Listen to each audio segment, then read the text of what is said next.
பேரவைத் தலைவர் அவர்களே, மிக முக்கியமான தருணத்திலே இந்த வாய்ப்பை எனக்கு வழங்கியதற்கு நன்றி. என்றால் உடுமலை மடத்துக்குளம் சட்டமன்ற தொகுதியிலே மக்களிடம் ஒரு சின்ன பதட்டம் நிலவுகிறது.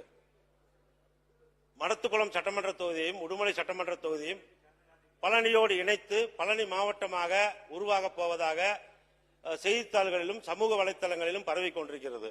இது நேற்று என்னுடைய முகாம் அலுவலகத்திலே கிட்டத்தட்ட ஆயிரக்கணக்கான மக்கள் என்னிடம் வந்து கோரிக்கை வைத்துக் கொண்டிருக்கிறார்கள். பழனி மாவட்டத்தை பிரிப்பது மிகவும் முக்கியமானது. பழனி முக்கியமான ஸ்தலம். அதை திண்டுக்கல் மாவட்டத்தோடு இருக்கின்ற சட்டமன்ற தொகுதியில் இணைத்து பழனி மாவட்டத்தை உருவாக்க வேண்டும். கவனத்துக்கு கொண்டு வந்துடுறேன் என்னுடைய கோரிக்கையை.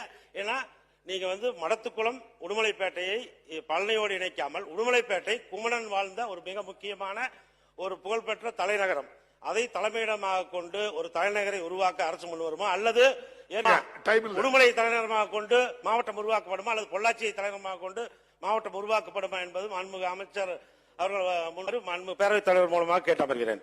மாண்புமிகு பேரவைத் தலைவர்களே, நாங்கள் எங்கே மாவட்டத்தை பிரிக்கிறோம் என்று நாங்கள் சொன்னோம், நினைத்துக் கொண்டிருக்கிறோம். அப்படி நடக்காது. அப்படி ஒரு காலத்தில் பிரிக்க வேண்டிய காலம் வருகிற நேரத்தில் சட்டமன்ற உறுப்பினருடைய கருத்தெல்லாம் கேட்காமல் நம்முடைய முதலமைச்சர் அவர்கள் முடிவெடுக்க மாட்டார்கள். அப்படி பிரிக்க வருகிற காலங்களில் நீங்கள் மாண்பு முதலமைச்சரை சந்தித்து அந்த கோரிக்கை வைக்கலாம்.